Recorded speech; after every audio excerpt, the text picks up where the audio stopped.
মৃত্যুর পরে তোরা আমার সঙ্গে দেখা করবি, বলে যেতে পারি? বলে যেতে পারি। কেন পারি না? মৃত্যুর পরে যে মানুষ কোথায় যায় সেটা আমাদের জানা নেই, তাই না? তবে এটা আমরা জানি, জন্মালে মরতে হয় আর মরলে জন্মাতে হয়।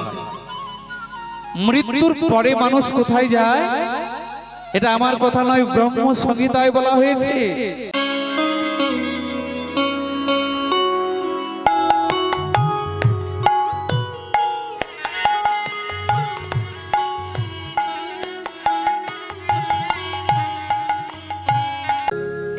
শ্রীকৃষ্ণ ভজনের জন্য ভগবান এই ধুলার ধরণীতে আমাদেরকে পাঠিয়েছে।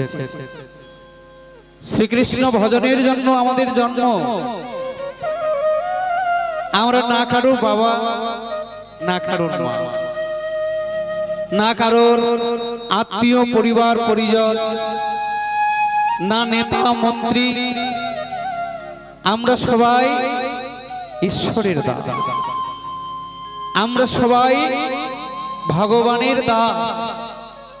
তাই সেই ভগবানের দাস হয়ে যেন ভগবানের সেবা করতে পারি, এটাই হচ্ছে এই মানব জীবনের উদ্দেশ্য।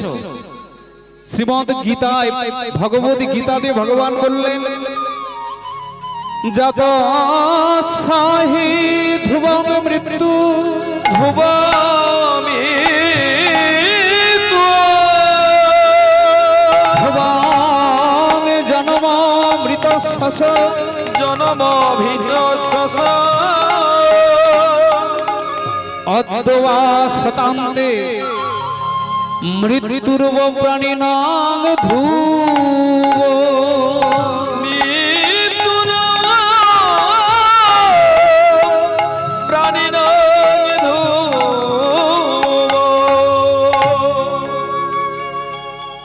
যার জন্ম আছে তার মৃত্যু আছে, যার জন্ম আছে তার মৃত্যু আছে। যাত সহি ধ্রুবং মৃত্যু ধ্রুবং জন্ম মৃত সচ, অর্থাৎ যার জন্ম আছে তার মৃত্যু আছে, যার মৃত্যু আছে তার আবার একটা জন্ম আছে। অদ্যবা শতান্তে, আজকে হতে পারে কিংবা শতবর্ষ পরে হতে পারে, জন্ম যেহেতু হয়েছে মৃত্যু আমাদের একদিন নয় একদিন হবেই হবে। প্রেম সে বলো রাধে রাধে রাধে রাধে। চলে যেতে হবে সবাইকে, সে দুদিন আগে হোক দুদিন পরে হোক। জায়গা ঠিক হয়েছে মা? কোথায় যাবেন? জায়গা ঠিক হয়েছে? এখনো জায়গা ঠিক হয়নি? কি বাবা,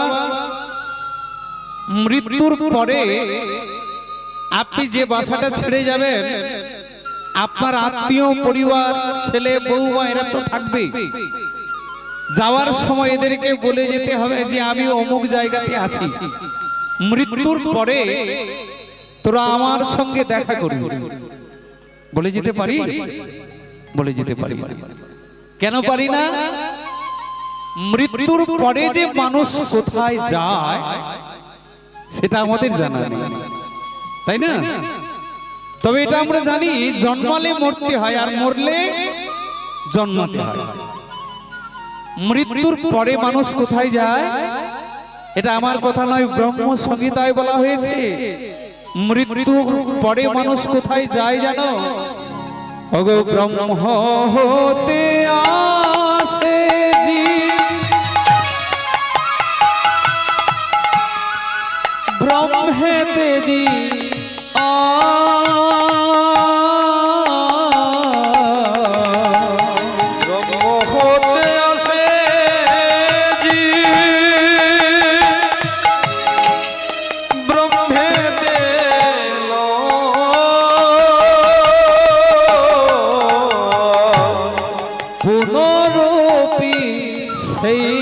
ব্রহ্মে হয়ে যায়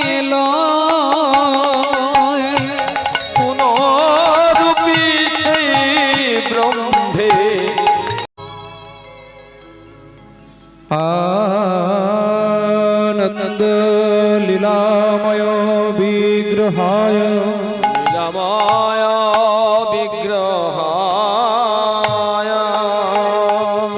হে ছবি দিব্য সুন্দরায় দিব্য সুন্দরায় তস্मै মহাপ্রেম রসপ্রদায় রসপ্রদায় শ্রী চৈতন্য চন্দ্রায় নমো নমস্তে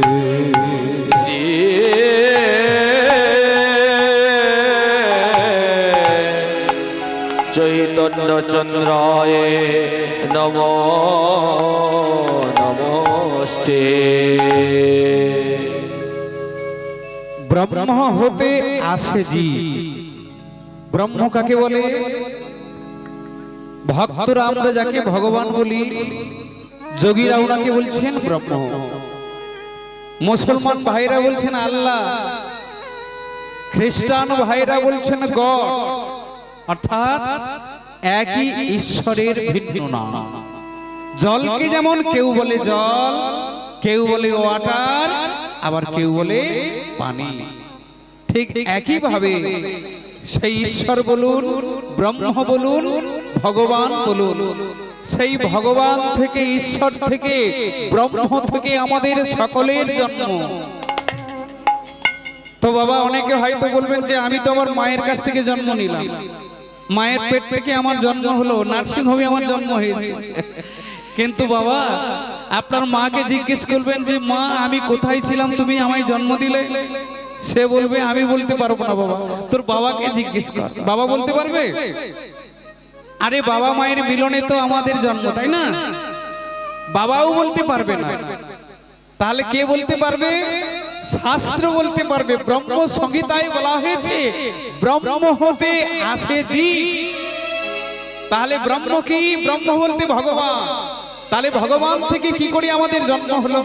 একদম ভালো করে কান পরিষ্কার করে শুনে নেন। ব্রহ্ম বলতে ভগবান। ব্রহ্ম হইতে বেদের উৎপত্তি। বেদ কয়টি? 5টি বেদ বলছে। বলো হ্যাঁ, ধরিয়ে দেন আপনারা, আমি তো ভুল ভাল বলে যাচ্ছি, আপনার কিছু বলবেন না।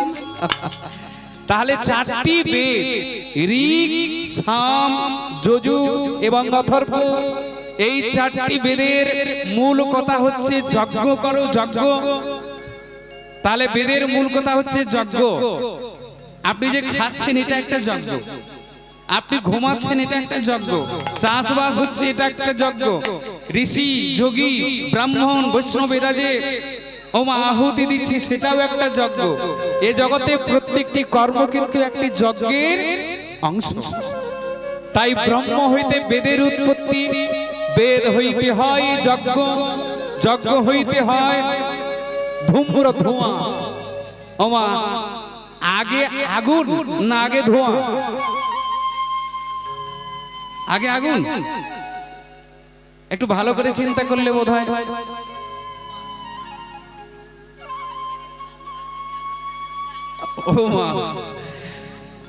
এই জায়গায় ঘাবড়ে যেতে হয় না, বলে আগুন না হলে ধোঁয়া উঠবে কি করে? আবার বলে ধোঁয়াটা আগুন না হলে উঠবে কি করে? দেখবেন আগুন জ্বলার আগে কিন্তু আগে ধোঁয়া হয়, তাই না? জ্বলে যাওয়ার আগে কিন্তু ধোঁয়া। তাহলে যজ্ঞ হইতে বেদ হইতে যজ্ঞ, যজ্ঞ হইতে ধূম্র, ধূম্র হইতে হয় আকাশের মেঘ। এখন হয়তো গালাগালি করবেন যে বাবাজি মেঘে মানে মেঘের সুনাম করছে, আমাদের কষ্ট হচ্ছে। আজকে উল্টো রথযাত্রা, আমরা একটু আনন্দ করব, একটু নাচানাচি করব, তা না করে বৃষ্টি হচ্ছে। এইবার ভাবুন যে বৃষ্টি হলে যে কত মঙ্গলজনক। ব্রহ্ম হইতে বেদ, বেদ হইতে যজ্ঞ, যজ্ঞ হইতে হয় ধূম্র মানে ধোঁয়া, ধোঁয়া হইতে হয় মেঘ, মেঘ থেকে হয় বৃষ্টি, বৃষ্টি থেকে হয় এই জগতের সৃষ্টি, শস্যাদি ইত্যাদি ইত্যাদি হয় সৃষ্টি, সৃষ্টি থেকে হয় আহা। আমরা যে খাবারটা খাই, বৃষ্টি যদি না হয় মায়েরা, তাহলে কি খাবার পাওয়া যাবে? বৃষ্টি না হলে এই জগতের সৃষ্টি হবে না।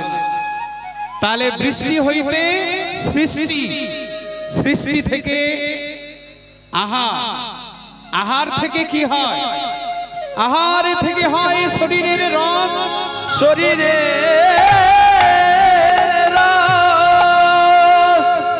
রস হইতে হয় শরীরের রক্ত, শরীরের রক্ত, রক্ত হইতে হয় শরীরের মাংস, শরীরের মাংস, মাংস হইতে অস্থি,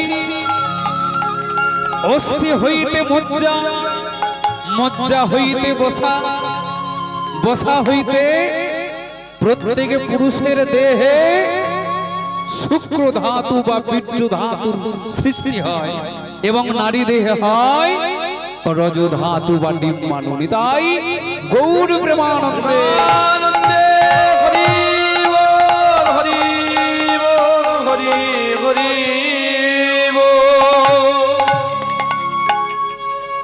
তাহলে আমরা সকালে পিতার শরীরে কোথা থেকে এলাম? খাদ্য দ্রব্য থেকে, তাই না? বাবা যে খাদ্যটা খেলেন, খাদ্যটা খাওয়ার পরে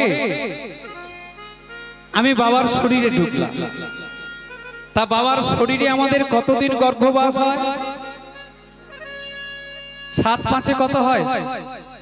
গুণ করলে 7 5 40 দিন। 40 কেন হবে? 35। একটু ধরিয়ে দেবেন, অঙ্কে আমার কাঁচা মাথা, ঠিকঠাক অঙ্কে আমার ভালো জানা নেই। তাহলে 7 5 35। মনে রাখবে না, আমাদের এই শরীরটা সপ্ত ধাতু দিয়ে দিয়ে, 7টা ধাতু দিয়ে তৈরি। কি কি 7টা ধাতু? রস, রক্ত, মাংস, অস্থি, মজ্জা, বসা এবং সত্তাবস্থা। পিতা যে খাবারটা আজকে গ্রহণ করলেন, সেই খাবারটা শুদ্ধ রসে পরিণত হতে 5 দিন সময় লাগে। আর এই শুদ্ধ রস থেকে রক্তে পরিণত হতে 5 দিন, রক্ত থেকে মাংসে পরিণত হতে 5 দিন, মাংস থেকে অস্থিতে পরিণত হতে 5 দিন, অস্থি থেকে মজ্জাতে পরিণত হতে 5 দিন এবং মজ্জা থেকে বসা তৈরি হতে 5 দিন, বসা থেকে পুরুষের দেহে বীর্য ধাতু এবং নারী দেহে রজ ধাতু তৈরি হতে 5 দিন সময় লাগে। এই মিলে 7 5 35 দিন আমরা সকলে পিতার শরীরের মধ্যে ছিলাম। কোথায়? বলি মোরা ছিলাম তালে, ছিলাম তালে, ছিলাম তালে, ছিলাম তালে, ছিলাম তালে, ছিলাম তালে, মোরা ছিলাম তালে, ছিলাম তালে, পিতার ব্রহ্মতালে, ছিলাম তালে, ছিলাম তালে, ছিলাম পিতা,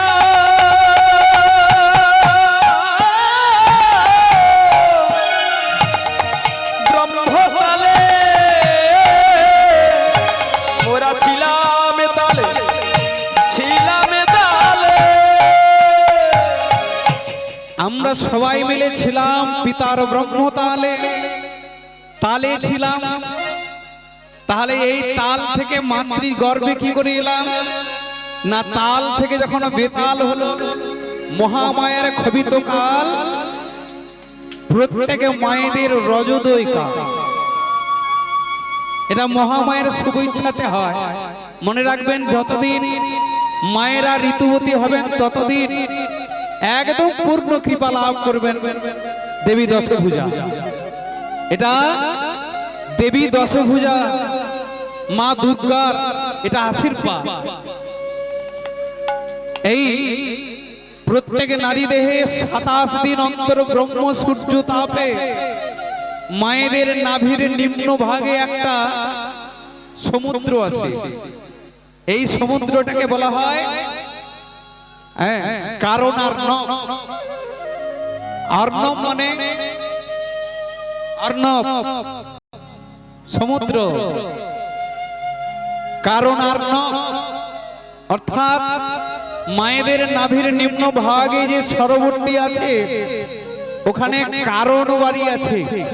প্রত্যেকে 27 দিন অন্তর ব্রহ্ম সূর্য দাবে, সূর্য দাবে 10টি দল বিশিষ্ট একটি করে পদ্ম প্রস্ফুটিত হয়। পদ্ম প্রস্ফুটিত ওই সময় পিতা মাতাদের আনন্দ যজ্ঞ করেন। সেই যজ্ঞে যখন পিতা মাতা আনন্দ করতে গিয়ে তাল থেকে বেতাল হয়ে যায়, বলে বেতালেতে জন্ম হলো, বেতালেতে জন্ম হলো, মোদের বেতালেতে জন্ম হলো, মোদের বেতালেতে বেতালেতে মোদের ছিলাম বেতালে বেতালে, ছিলাম তালে বেতালেতে জন্ম হলো, ছিলাম তালে, ছিলাম তালে বেতালেতে জন্ম হলো। দেখবেন নারী পুরুষের তখনই বস্তু ঠিক থাকে, আনন্দ ঠিক থাকে যখন দুজনের মধ্যে তাল ঠিক থাকে। কিন্তু এই নারী পুরুষের যখন মিলন থেকে বেতাল হয়ে যায়, নারী একদিকে পুরুষ একদিকে হয়ে যায়, যখন বেতাল হয়ে যায় সেই বেতালেতে মোদের জন্ম হলো, বেতালে আমাদের জন্ম হলো। তাই এই ধরাধামে আমরা ঈশ্বর থেকে ছিটকে পড়লাম, আর সেই ঈশ্বর থেকে, ভগবান থেকে, ব্রহ্ম থেকে আমাদের সকলের জন্ম। আর ব্রহ্মে ফিরে যেতে হলে একটাই মাত্র রাস্তা, যেই পথে আসিয়াছ জি, আসিয়াছো জি, সেই পথে করহ গমন, সেই পথে করহ গমন। এছাড়া আর অন্য কোনো রাস্তা নেই। তাই আমাদের নিজের ঘরে ফেরার একটাই মাত্র রাস্তা, যে পথ আপনারা খোঁজার জন্য বসে গেছেন, খোঁজার জন্য আজকের এই মহতে বৃন্দাবনে আপনারা উপস্থিত। তাই ভক্তবৃন্দ, সেই পথ ধরতে গেলে আগে আমাদের গৌর হরিকে দরকার, তাই না? গৌর হরির কৃপা ভিন্ন এই জগৎ থেকে কেউ উদ্ধার প্রাপ্ত হতে পারে না।